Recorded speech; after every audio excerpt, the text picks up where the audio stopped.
and the explosion was heard around the world. The NCAA got their man.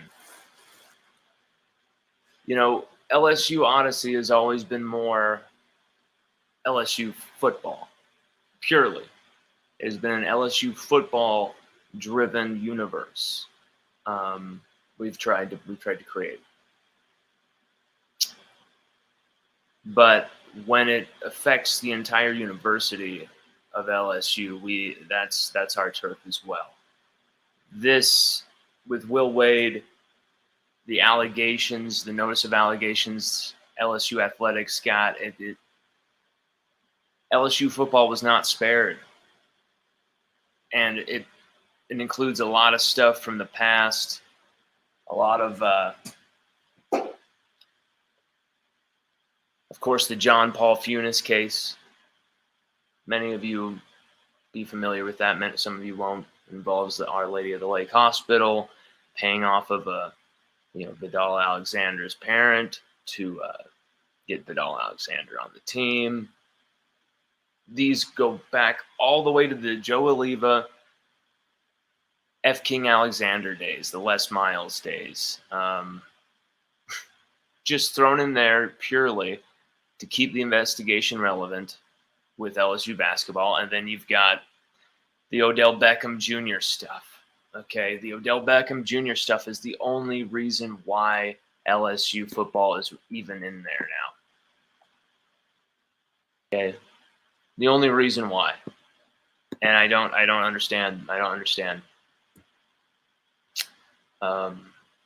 These are very serious things that LSU athletics face, because now we are saying, hey, NCAA, here's the ball.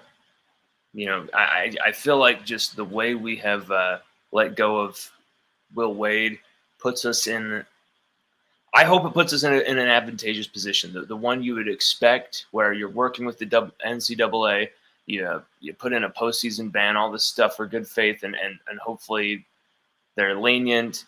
They don't involve LSU football and all this stuff, but that's not the way the NCAA has been working as late.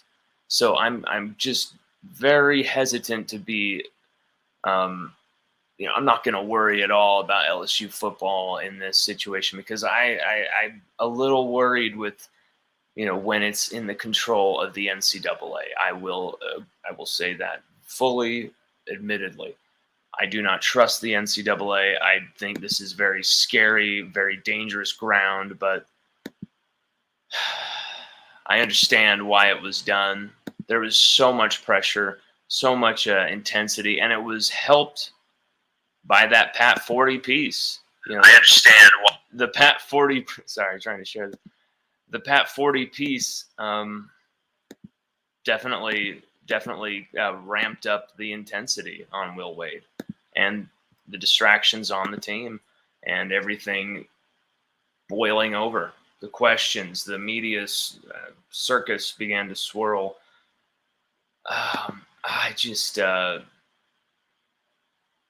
The timing sucks for the players, for LSU basketball, and I'm so heartbroken for them, because it seems like every season it's been like this.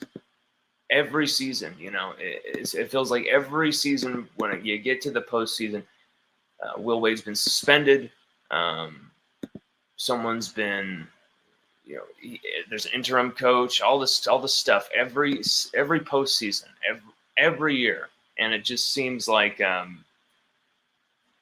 last year was probably the only chance that they had to really make a run, and they ran right into Michigan. So, but crazy day for LSU, because Will Wade fired by Scott Woodward, William Tate, and it's something that many LSU fans thought wouldn't happen necessarily right this moment, even though the pressure was ratcheted up. There is, a lot of people are going to faint. I wasn't surprised at all, but I think a lot of people are shocked that LSU caved and said, bam, you're gone. They didn't let him have one more postseason. They were sick of the drama. They were sick of the negativity, the shroud of negativity is exactly what was written in the LSU statement. The shroud of negativity caused by the Will Wade allegations, they were done with it, and they cut the cord, and the Will Wade era is over for LSU basketball. What does this mean for LSU football? I'm going to put on this hat, and we're going to figure this out together, okay? We're going to figure this out. What does this mean for LSU football? The Vidal Alexander stuff, the Odell Beckham Jr. stuff with, the money, The one thing that worries me about the Odell Beckham Jr. stuff isn't the money, isn't the fact that Odell Beckham Jr. threw money around. It's the fact that there was a statement from LSU saying that it was fake money. And then it turned out to be very real because Joe Burrow spilled the beans when you're doing a radio show with Barstool Sports. I believe it was his thing with Barstool Sports where he broke that. Joe Burrow himself. But it was, it does it kind of say, hey, we can definitely push in a lack of institutional control here. Can they hit us with a lack of institutional control? Can they give LSU an athletic death penalty for this type of stuff? Is it big enough from LSU basketball combined with LSU football to really do that? Because that's intense. That's intense if so, because this is a championship winning program on both sides. Scott Woodward fired a potential NCAA championship winning coach in basketball today. You cannot deny that. Scott Woodward, William Tate, they fired a prospective championship winning coach in basketball today.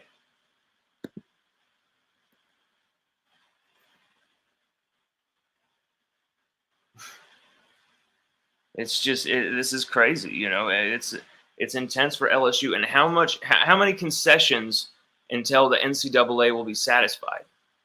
No postseason for LSU basketball. I'm assuming. What next? We've already had no postseason for LSU football for 1 year already. That's 2 different seasons. What more are they going to want? There's been scholarship reductions with LSU football. LSU basketball are about to get decimated. But what does it mean for LSU football? We're going to ponder that. Let me share this real quick.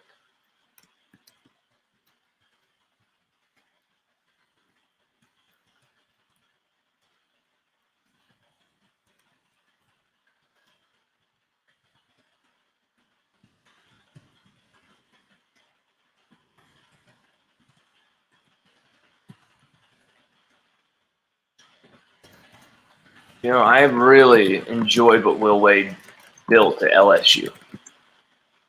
I know many will say, no, I don't like Will Wade or whatever. I enjoyed what he was building at LSU basketball over the years. And, a lot of these allegations, violations are crimes under the NCAA bylaws that happened so long ago, and now we're in a completely different Wild West, and it just seems so disingenuous to make a current team, a current program, a current university structure pay the price for the sins of past employees. I understand that someone's got to pay the price, et cetera, but it's just, if you can't catch them when they were there, it just seems like you just want to hurt something. I just hate the NCAA, and I just hate the notion of what their existence is about. Just punishment, pain, ruining things, stripping down banners, coaches getting fired. They love this stuff. It makes them a lot of money, I assume, in press and all sorts of advertising revenues. But it ruins lives, and all because a guy got paid $200 in a month to play basketball somewhere. His dad got a job, $3,000 a month. Like, get serious. Get a life. It bothers me. It bothers me. What does it mean for LSU football? I think there's going to be a few scholarship reductions probably that will suffer, but I don't think there can be anything more than that. What more could there be for LSU football to suffer because of Odell Beckham Jr. throwing some money around, and the John Paul Funis, Vidal Alexander case that has been processed and cycled through over and over and over. And I swear there have been all sorts of punishments, criminally, legally, for all involved. So what more does LSU have to pay for something that happened so long ago for John Paul Funis? It's a joke. Are they going to come and strip the 2019 banner because Odell Beckham Jr. was throwing money around and we said it was fake, but it turned out to be real? Did they ever wonder that maybe someone told the admins that, hey, yeah, it was fake when it was actually real, and they were just told to say that? Like, ever wonder that? There's just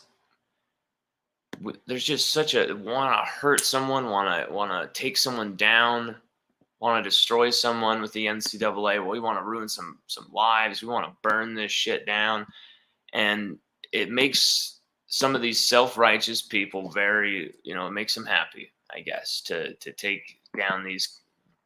It's interesting because they seem to pick and choose, because they're championing Rick Pitino right now. That guy should have been absolutely run out of college basketball for what he's done. Not really nothing. He's kind of had a pass. He's kind of being championed by guys like Dickie V, who are just going after Will Wade like crazy. These old dinosaurs don't like guys like Will Wade. They didn't want Will Wade in the sport. They don't want him coaching LSU basketball. They don't want him in the sport.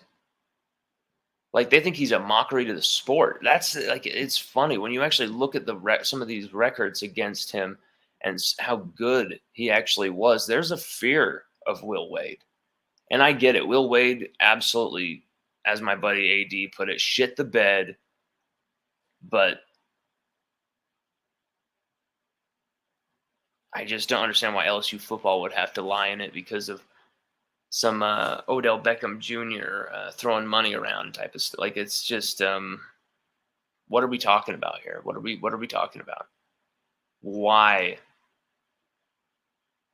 would LSU football be under any sanctions? Show me some type of evidence that says recruiting violations right here. Show me something. But here's one thing that does kind of make me pause. Could they say, hey, you know what? We're going to take the Title IX violations from football and times them with the NCAA violations from basketball. Mix them together, and what do you got? Lack of institutional control? Bam. Could the double NCAA do that to LSU? That's what worries me, is take it all into account and say this school needs to be shut down for a bit here athletically.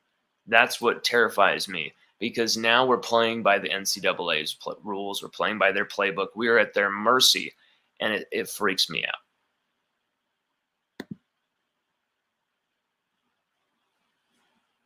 Kyle Skynes, yep.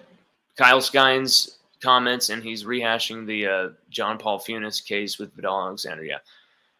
Our Lady of the Lake Hospital, they're alleging a booster, John Paul Funis, funneled funds from a hospital account, used money to pay football recruits' families. Yeah.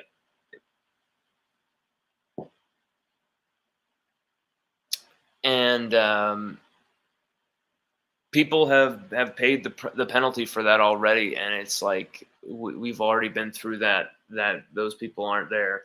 Let's move on from that. Let's get on with our lives here. Let's stop this bullshit.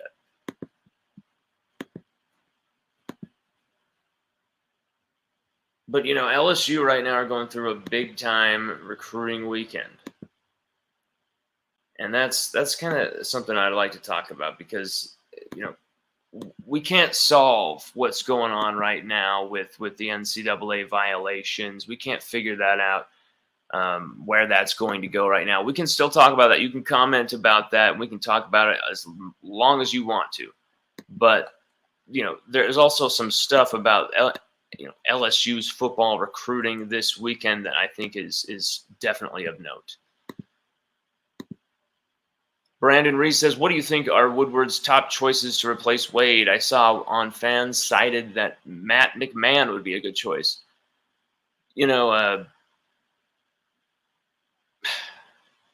Brad Stevens. Why not? Go for Brad Stevens. LSU basketball is going to be in serious need of a boost here. But here's the thing. Is there money? Is there money for that? Is there money for LSU basketball to really get a top coach?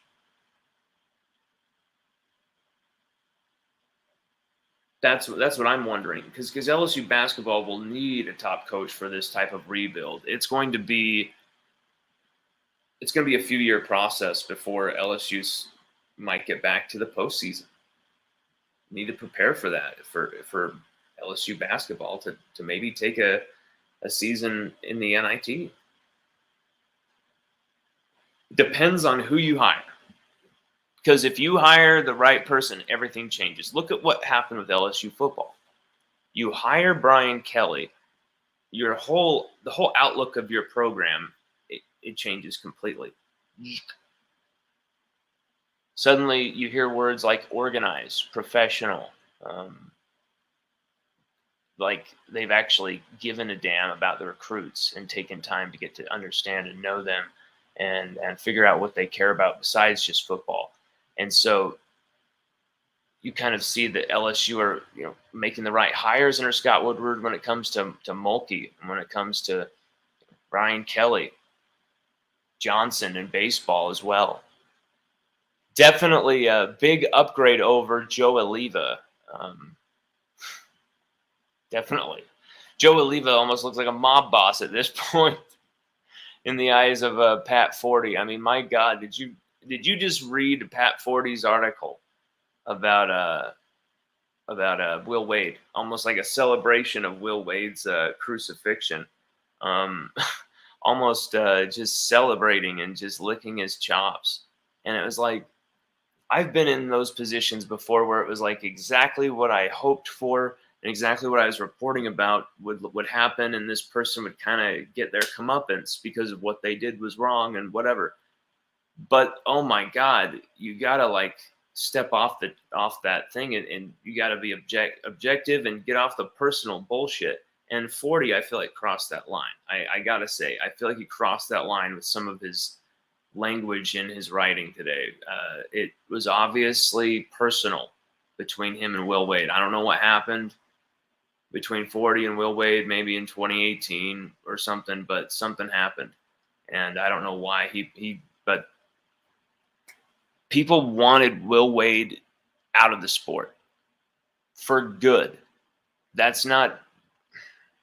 Will Wade did not help himself. But here's the thing: what basketball coach is playing by the rules before the days of NIL? Show me him. Show me which basketball coach who was winning played by the rules. Was Shaka Smart playing by the rules back then? Come on. Bill Self, 5 violations, 5 level 1 violations, 2 less than Wade.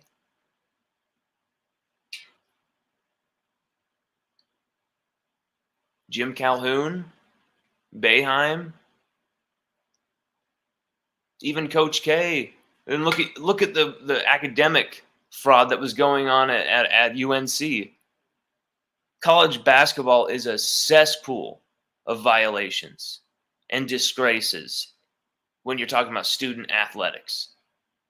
An absolute cesspool.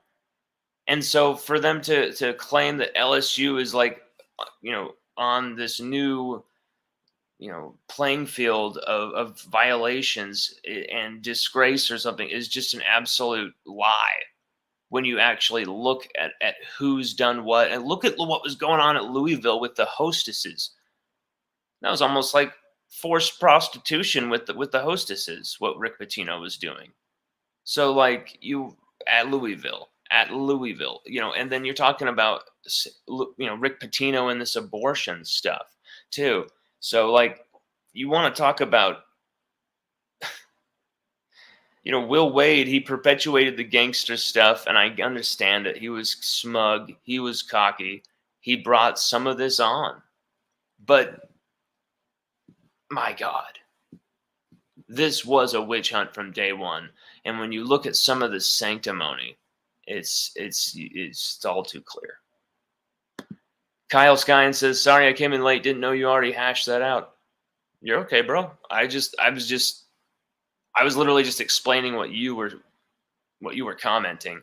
Yeah, I was just explaining what, because if someone just read that, they might not have understood. But yeah, John Paul Funes with the Our Lady of the Lake Hospital and Vidal Alexander,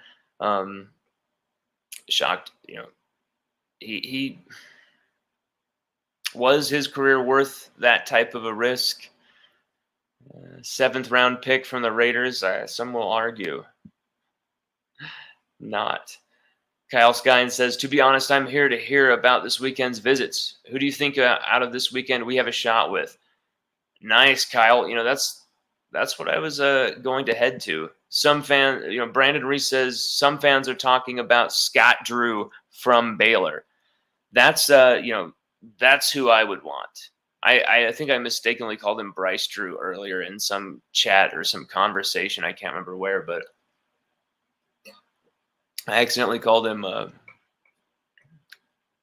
his brother or his father, whichever one. But Scott Drew from Baylor would be a hell of a pickup. That's the type of guy I'm saying. If you want a quick turnaround, you hire this dude.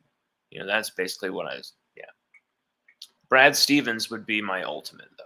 You go after Brad Stevens, and that's how you can get the NCAA off of our ass. Is you go hire someone like Brad Stevens, and they go, okay, we know how this will work. This will be above board. This will be chill. Hey, Rivers, say hi. Say what's up, buddy. He's chilling here, kind of shitting, all lazy, huh? Hey, buddy. It's kind of cold right now where we are. It's kind of freezing, and so he's like, "Damn, we gotta stay warm up in here on these blankets."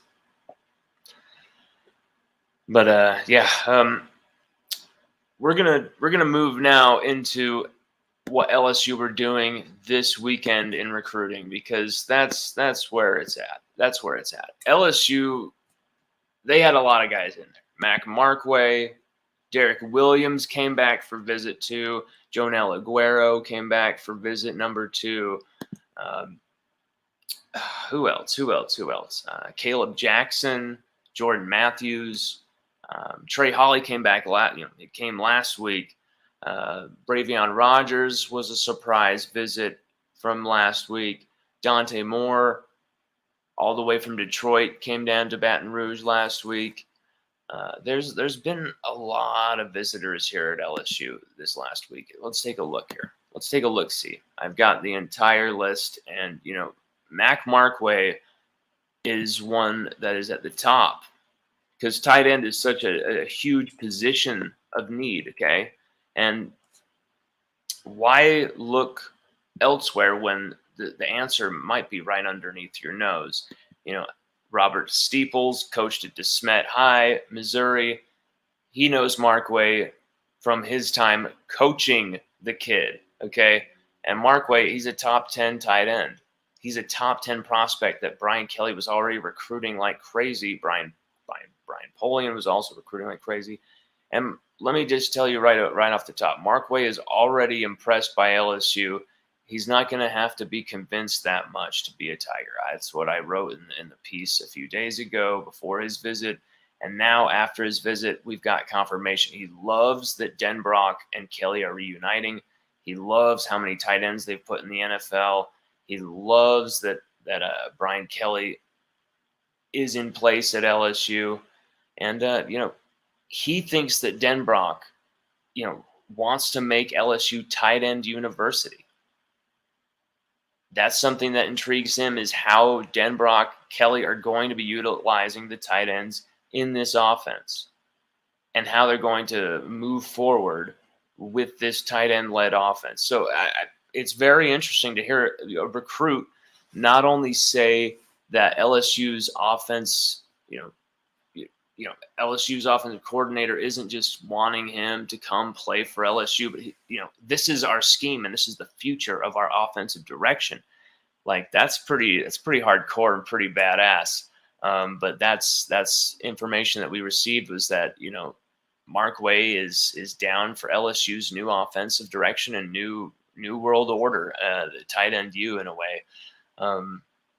And the word is trickling down through recruiting sites as well that Mark Way is looking to be like an LSU lock. And I'm not going to say a lock. You can never say a lock these days, but Mark Way, he loves LSU right now. He's loving it. Derrick Williams is someone who was meeting with Brian Kelly the other night and having a good one-on-one with Brian Kelly. And you saw photos of that, I believe, if you were following his social media. You saw, him saying, had a nice one-on-one chat with my guy, and it was Brian Kelly and him. And, that to me is big time, because Derrick Williams, I think he might be the best safety of the entire class. Derrick, I think he's number 3 on 247, rated number 3 in the nation on 247. But out of Westgate, he's an absolute freak, Derrick Williams. 127 tackles last year, 10 tackles for loss, 7 passes broken up, 3 fumble recoveries, 3 forced fumbles, a defensive touchdown. He was all over the place. He was an absolute freak, a freight train of hate pain, as I've said once before. He was an absolute sick nasty. Derrick Williams, he's a must for LSU to sign, just an absolute must. But Jonel Aguero coming down to LSU back-to-back weekends, someone who lives in Lynn, Massachusetts. I mean, I understand he did make the journey with his 7-on-7 team for the second visit, family with the first visit, but it still shows a willingness and a commitment to understand what LSU is all about. And I think Jonel Aguero, 5-star out of St. John's, he's someone that we've got to rebuild and reload at DB here. Okay. I know we got some talent in the transfer portal to buy us some time, but losing Stingley, Ricks, Flott, McLaughlin, all in the same offseason is a huge hit for DBU. I mean, if you look at DBU historically, there's always been that thread to kind of connect the previous school or generation of DBs with the next. That's what's going to make guys like Jay Ward, even maybe veterans like Ray Darius Jones, so important for LSU, because they've been here since the 2019 season. They can hopefully spread that that knowledge and that depth and that love of the game and winning championships at the highest level and making sure you can contest every 50-50 ball. But at the same time, we're getting a lot of guys who are going to be new to the Tiger way. A lot of people think you just get those transfers and suddenly they just fit in and everything's perfect. Sometimes there's a learning curve that takes a year or so. And, everyone thinks, Jane Daniels, he's never had weapons like this before, like he will have at LSU. Of course, but he's never thrown against DBs like he will throw against in the SEC before. He hasn't in the Pac-12. Only 10 touchdowns and 10 interceptions last season. Of course, with very little weapons. I think his leading receiver had like 4 touchdowns last year for Jaden Daniels. But point across the board is that LSU, we have to reload the roster. And that's what made 2022's offensive linemen so important. That's what made, getting Harold Perkins to finish off that class so important. That's what made Demario Tolan so key as well. That's Demario Tolan is the one good thing Blake Baker did for LSU. I'm going to just be real with you. Blake Baker did not improve those linebackers. I think he was a cool guy and a cool coach who had positive attitude and positive vibe, who didn't get in anyone's way. But I give all of the plaudits to the linebackers, Damone Clark, Micah Baskerville, for their massive improvements themselves.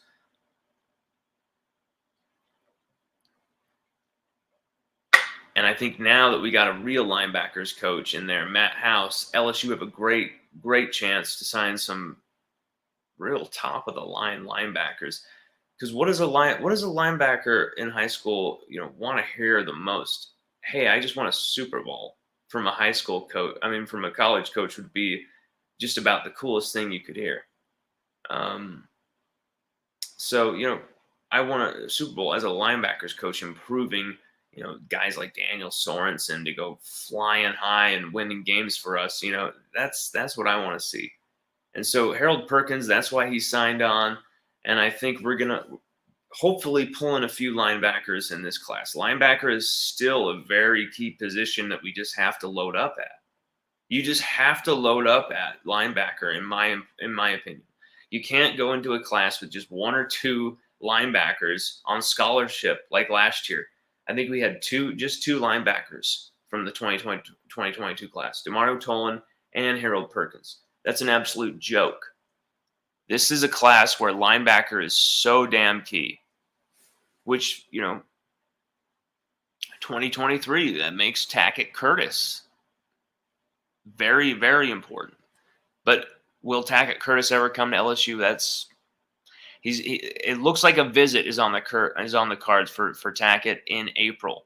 That's what we put out on LSUODYSSEY.com. That's what we've been told from a source very close to Tackett Curtis, and we'll hope and pray that visit happens, because Tackett Curtis is a guy we just got to get. We got to load up a DB as well, like we were just saying. But linebacker, I just cannot stress how important that is as well. Running back, though, Trey Holly, I feel like Trey Holly is probably going to be a Tiger as well. Will Caleb Jackson, that's hard to predict. But Trey Holly, I feel like he's all in with the Tigers. I feel like Frank Wilson has been recruiting him hard for a long time at both McNeese and LSU. And now I think he's going to bring it home. But we'll see. In a few months, probably Trey will announce, I would suspect probably a summer commitment. But you never know. Sometimes these kids will just commit at any time. You never know. Jordan Matthews, what I love about Jordan Matthews out of Woodlawn, this is a kid who I think he had something like 30 tackles and only a few passes broken up or something. And I think he didn't even have an interception. Maybe he had 1 or 2. I can't really remember his stats off the top of my head, but they weren't that impressive. But when you watched his tape, it was the lack of targets his way that was so incredible, in my opinion. It was almost like the quarterbacks were just do anything not to throw his way, because he was such a ball hawk. He was such a magnet. He was right there every damn time. Jordan Matthews is a really special talent. And I think a lot of people don't even realize, because he hasn't even had those abilities to show it, because he doesn't even have the ball coming his way that many times to show it off. Where say for instance, Derek Stingley's first season at LSU. He had, I think it was in the early 90s, 91 targets, 89 targets, something like that, in his freshman season at LSU. And so he was able to pick off 6 passes and break up over 20, So Stingley was able to have a hell of a season, one of the greatest of all time freshman defensive seasons we've ever seen. But when you look at like Jordan Matthews, in his junior season, just his junior season for varsity at Woodlawn, and he can't even get too many interceptions because he's not getting enough targets. The fear is already there. They don't even want to try him. It's very interesting to me. Very interesting to me. I cannot wait to see how he plays in his senior year and how the quarterbacks play around him. Will the quarterbacks test him more? We'll see. This is a big receiver class as well. Omarion Miller, he's going to lead that. He's the only commit of the class for 2023 we have right now. But LSU's got to bring in some receivers. Wait, we've got a comment here. Kyle Skine says Mac Markway is interesting recruitment because of Denbrock's history with tight ends and his connections on the team already. Our competition is Iowa, who also has a tight end history of success and his legacy. Of course, Ohio State, throw them in there as well. But I don't think they have a chance at the end of the day. I really don't. I really feel like the impression has been made, but anything can happen in recruiting. Anything can happen.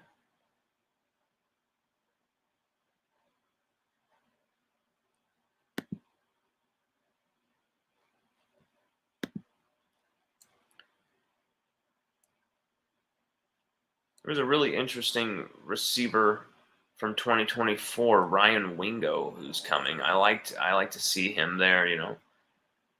He could be probably a top 3 receiver of 2024, maybe even the number 1 overall guy. And he's another player out of Missouri. Who knows? Robert Steeples, Aaron Williams out of California, Centennial, another 4-star cornerback out of the 2023 class. This 2023 class is so deep with corner and safety talent. 2023 is remarkable how much talent there is. 32 tackles, 8 pass breakups, 2 tackles for loss. He's a freak. Aaron Williams is someone who visited LSU back in 2021 during the Orgeron era. So, he'll be interesting. But Stanquin Clark, Miami Killian, he's a 2023 linebacker, as well as Bobby Washington from Miami Killian, both teammates, both 2023 linebackers that are very high on the list for LSU, and 2 guys to definitely watch. Stanquin Clark and Bobby Washington. Bobby's brother, his twin brother, Robbie Washington from Miami Killian, a 2023 athlete. He was also there. Robbie, he could play a few different positions. So it's kind of up in the air where Robbie will end his career at, or at least, coming into his college season, where he will fill out at. But Bobby, we know, is going to be a linebacker. And at the same time, Robbie, I would say more he's going to be probably a cornerback or safety in my estimation. But still, some linebackers to take note of. Stanquin Clark and Bobby Washington out of Miami Killian, trying to not mix him up with his brother Robbie there. Yeah, Robbie is the 2023 DB athlete, both sides of the ball, for his brother Bobby from Miami Killian as well, linebacker. Daniel Harris, another cornerback, Gulliver Prep out of Florida. Jahil Hurley, 23 cornerback out of Florence, Alabama. There's so much depth in this class, and getting who could probably be the number 1 overall player of the 2025 class onto your campus, Anquan Fegans out of Alabaster, is very huge from LSU's recruiting staff. Bobby Barham, Destiny Wilson, Frank Wilson, Brian Polian, Corey Phillips, Robert Steeples, Gordon Thomas Jr. So much effort and energy going on this recruiting staff. I hope I didn't forget any names, because they're all kicking ass right now with this recruitment for 2023. Still just, Omarion Miller on the board for LSU and commitments, but there's huge impressions being made that are just fantastic. We're making some good establishments, planting some good roots with some of these guys. And at the same time, in this day and age, even if they don't end up playing their freshman season at LSU, they could always transfer back. That's something you got to remember, and that's why you don't burn bridges. DJ Pickett, a 2025 Zephyr Hills, Florida receiver. We've got a ton of guys out from Florida, on this visiting weekend. 1, 2, 3, 4, 5, 6, 7, 8, 9, 10. And then, let's see. Yeah, 10 out of Florida, 2 out of Missouri, 2 or 3 out of Louisiana. Wow. Over 10 Florida visitors. It's just like last weekend, what we did where we packed on the Georgia visitors. There is a strategy here. Region to region. Going through region to region and picking off names, picking off places, and attacking.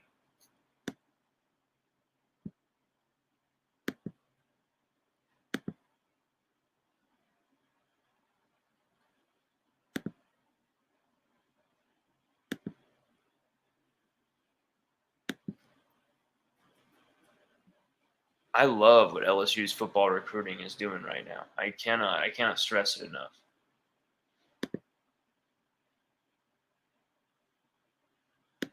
Yes, Wardell Mack. This is a young man who had just 7 targets his way last year, but he's young. It was only his first 0 catches allowed, 2 interceptions, 4 or 3 pass breakups. Wardell Mack, I was just starting to write a piece on him. Fantastic talent. 7 targets, 0 catches, 2 interceptions, 4 pass breakups. Real deal. Kyle Skynes, you like Jordan Matthews? I know LSU is currently evaluating him. I believe his speed is a question for them. I think Curly Reed is interesting. I also think we locked him with Christian Gray.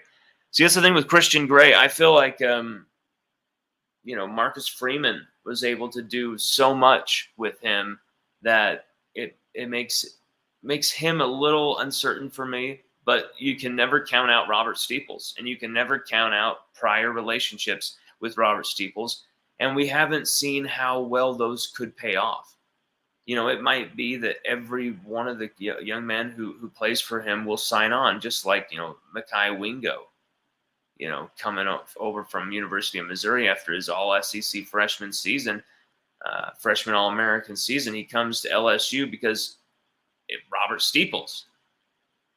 Not just Robert Steeples, of course. You want to play for LSU, but just that makes forges quite a close relationship, just like we're seeing with Mac Markway.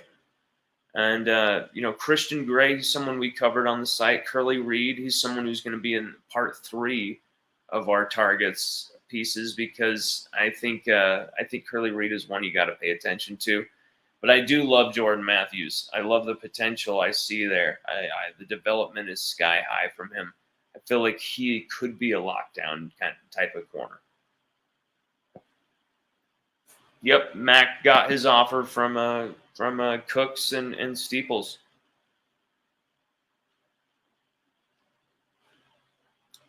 (2024) Beast. See, that's the thing, is it seems like the 2023 and 2024 classes are almost being like recruited in tandem together.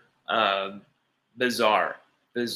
I don't know what that's about, but I like it, because I think a lot of these young men are closely related with the 7-on-7 teams, and just in general they talk. They go on visits together. They meet once and keep texting or whatever, and they play against each other at these meets, or play against each other in the high schools, and they or on the same team in the high schools. But a lot of these 2023 and 2024 teams are all the same. Just 1 second. Be right back.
We're back on.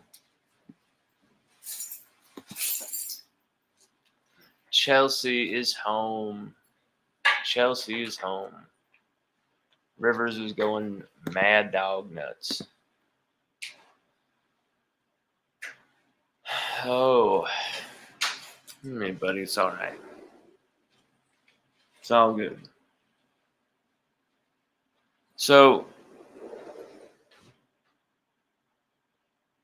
for me, the aim for LSU DBU should be to get as many of these DBs as you can. Load up in 2023 with DBs. I think having back-to-back 2021 and 2022 classes that are so bare at the corner position is just it's not good enough. It's not it's scary, frankly, for the future of LSU. You know, Sage Ryan was probably the tip of the top of what we did right there in those 2 years back to back. Very bare at corner, very bare DB all in all. Although we did, you know, some good at safety in 2021, it's at corner so bad, at linebacker so bad. I just see like huge gaping holes there in the future if we can't plug those. And I know we've done some damage in the transfer portal to make that to figure that out. You know, Colby Fields coming in at linebacker, Whit Weeks coming in at linebacker. Or is it West Weeks? God, I keep mixing him up with his brother. Yeah, I think it's West Weeks. God, yeah, yeah, West Weeks, not Wit. God, I've been covering those brothers for a few years because I was covering so much of Jake Johnson's exploits and Max Johnson's exploits on Oconee High, and so the Weeks brothers, you can find them in a lot of those articles right now if you look them up. There's a ton of writing about Weeks and West and Witt being really, really good players on both sides of the ball too, receiving wise as well. Witt was a freak this last year as a receiver too. I think he was the second leading receiver for Oconee, and he's a linebacker prospect as well, just like his brother West. So you got, you know, you've got some great pieces. Bernard Converse at corner, you know, Mekhi Garner at corner, uh, Greg Brooks Jr. at corner. And you've got some pieces that are just kind of to bridge us from this season to the next, like Fouché.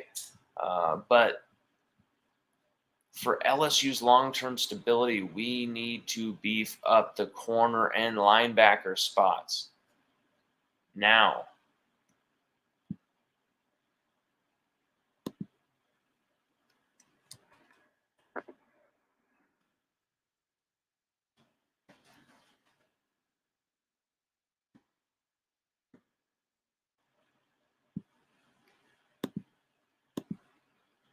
We're going to bring somebody on here if they will look at their invite. I've been sending them an invite for a while. If they'll respond to it.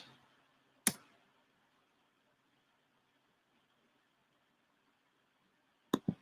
hope they will.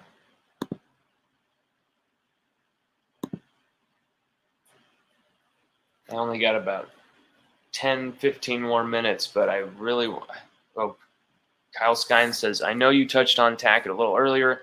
I read your article on him, which was excellent. Thank you, my man. Which one? We've written, I think, like 7 or 8 on Tackett. So, love to know which one you mean. But there seems to be an impression LSU has no shot with him. Do you think we can get back into it on him?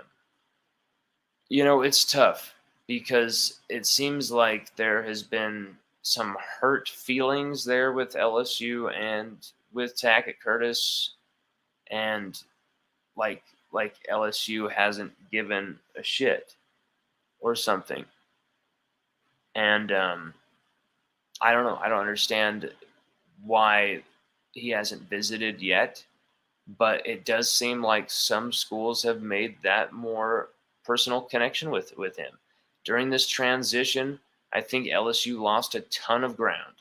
Coach Ed Orgeron, Blake Baker were absolute disgrace recruiting Tackett. They really killed our chances bad, really set us back big time. I feel, though, if Tackett will give LSU a chance, but if LSU will actually go above and beyond in recruiting Tackett instead of making it this awkward standoff and just break the damn ice and just treat him like any other, 5-star recruit that you would recruit your ass off to go get, I think people will finally get settled down and some traction, some progress could happen with Tackett, and maybe we can keep him in state. But it feels there's been too many awkward feelings and some hurt and some butt hurt bullshit on both sides over missed calls, expected visits that never came through, and I think there needs to be a fresh start, a clean slate with recruiting Tackett to LSU. How is that going to happen? Is there enough time for that to happen? I know for a fact, though, Tackett will be recruiting I would not say recruiting, sorry. Will be committing this summer. That is something, a piece of information I received. He will be committing this summer. So that LSU are really in a time crunch here to make that impression, especially with dead periods and that type of BS. And so they've got to step on it here with Tackett Curtis. I would be pushing like crazy if they want the player. Sometimes I get the impression, though, with the Kelly staff that they feel like they're already fighting so many battles with LSU program trying to keep the roster together currently that they're almost like, okay, we will let that battle go, or it might come back to us, but we have to protect ourselves and our resources and focus that over here right now. We can't do everything and win every battle, so we will let that recruit or this player go, or whatever situation is happening. They will kind of refocus their efforts elsewhere instead of draining resources chasing lost causes or things they deem to be lost causes.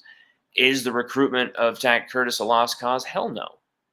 Brian Polian proved that. Joe Sloan and his close connections with Tackett's uncle, Jess Curtis, from Manny High, that proves that. But here's the thing. Matt House, he's been stepping into gear in recruiting Tackett, but he's got to up his game as well. A lot of these coaches are just barely getting their asses into Baton Rouge, barely even getting homes, barely getting their families situated. There's a lot of distractions for these coaches, but there's a lot of excuses that can be made as well. There shouldn't be any. They can send a text. They got to be recruiting these guys, and they got to be on them. And you're seeing some fine work from LSU's recruiting staff, from the support staff.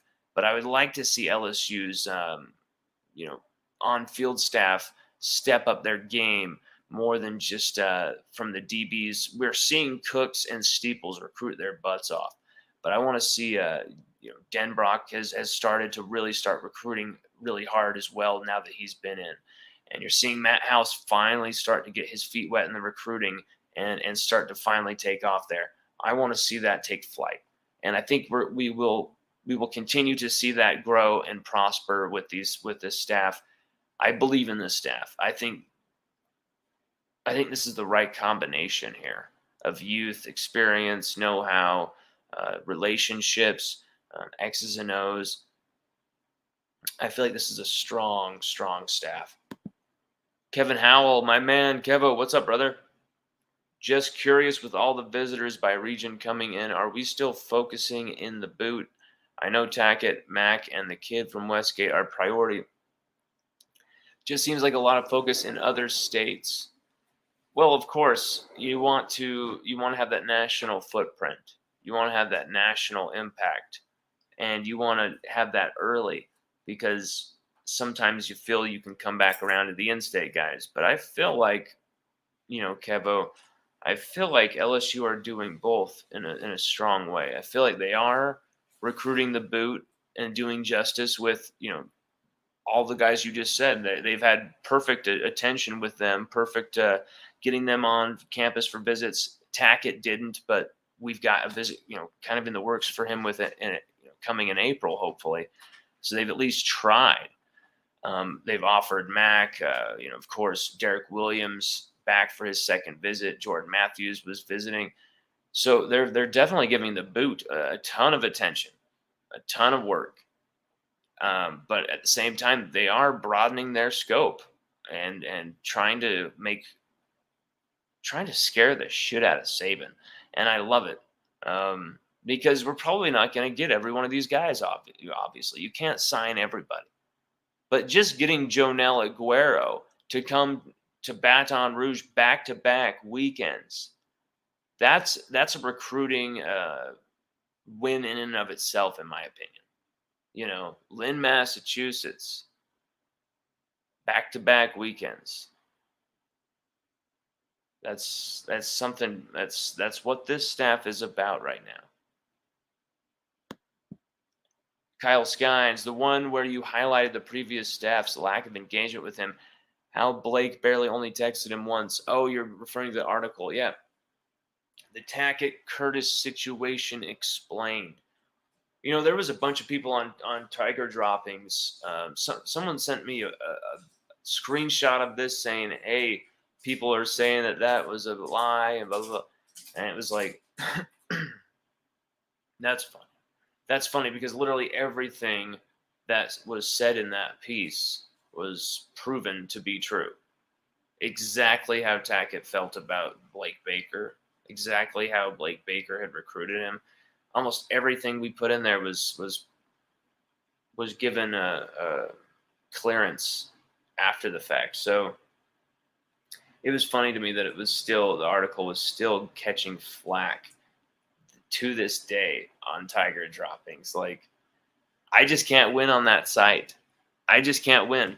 And it's funny. I don't know what's going on, but they love the haterade. What can we say?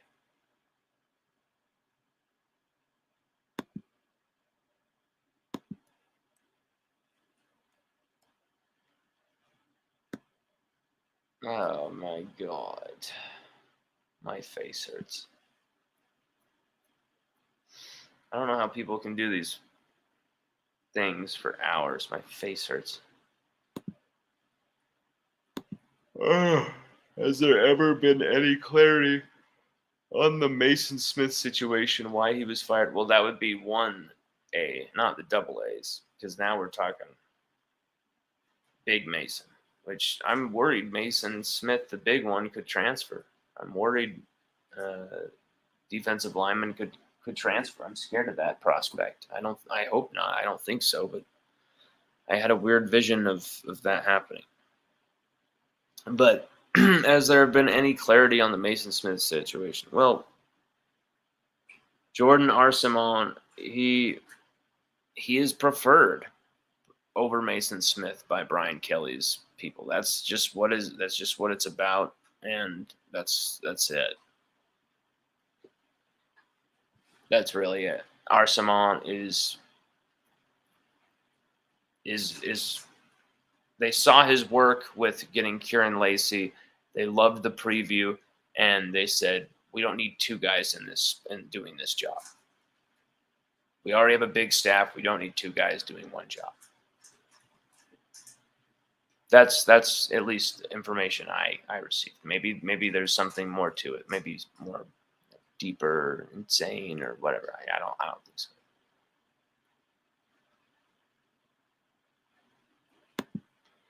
Kyle's Guidance, dude, tiger droppings people are a bunch of idiots, by the way. It's a poisonous site with nothing positive about anything. Well, of course. I mean, I could probably do an interview with Joe Burrow saying, like, I love Chalky White 81 or Lester Earl, blah, blah, blah, or whoever username, and they would still be like, kill him, shoot him, that guy's a bitch.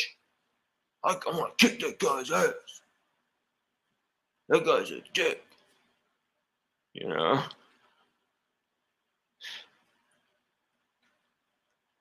Oh, God. I mean, I think it's comedy for me. I think it's comedy. Like, I find it comedic and hilarious. That's why we used it in our 900th article, fantastic piece. The 900th article, fantastic or spectacular, whatever it was called. Because I thought it was part of the journey too, you know. People saying, "Oh, this was good, this was great." People also were saying that too, you know. Lon Phillips Sullivan is a liar and a whore. Like, someone put that on a website, like, and it was too golden not to share. And also the thing about Sam Spiegelman, where they think I paid off Sam Spiegelman to join On3. I love it. I love that. That was hilarious. Hilarious. Comedy is what I'm about. But yes, we will be uploading some stuff on the site for the subscribers. That's going to be all about what happened this weekend. And I'm not going to spare you some of the boring details, stuff like, you know, they went and played golf again. They went and had this, you know, had dinner and some of the, like, but there was a few new things added, but a lot of it kind of the same: stadium tour, photo shoots, one-on-ones, meetings with the position coaches. But they're just like I unveiled the Mac Markway stuff. You know, there are some nuggets there. Definitely some interesting things that went down. And, you know, at the end of the day, this was also a weekend where we were trying to attract a transfer with Tyler Steen, probably the number one transfer in the country out of Vanderbilt. I believe he has like, what, 1 or 2 years eligibility left. Either way, Tyler Steen, who played against LSU on the 2019 team in that LSU Vandy 66-30 something game, he was at LSU. He loved the visit, as everybody loves the visits. Everyone, I mean, who doesn't love a visit? But it seemed like Brad Davis and company were able to really impress and deliver the perfect message of, we want experience. We need to reload with experienced guys who've played multiple seasons in the SEC. You fit the bill. Let's get you on so you can help show these new guys the way, and then also maybe boost your draft stock incredibly this season as a starter for LSU. That's the message I would be trying to send. But thank you, everybody, for joining. Have a happy Saturday night. It's been a crazy day for LSU athletics, a day that will live in infamy. But the gangsta got. R.I.P. Will Wade era of basketball. I loved what Will Wade was bringing to LSU, but it's something we will never see again. Will Wade will probably never coach college basketball again. He'll definitely never coach LSU basketball again. And that's kind of sad to think about, the finality of that. You know, just these people do not want this guy to succeed in any way, shape, or form. And he did not help himself. But when you face that kind of insurmountable pressure from all sides, I mean, even the refs in some of these games over the last few years almost were like, LSU, we are not going to let you win.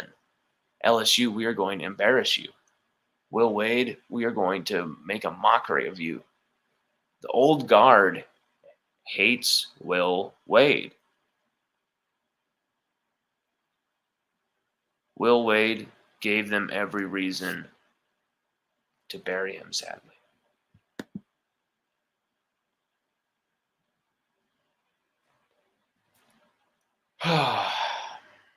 Everybody, have a happy Saturday.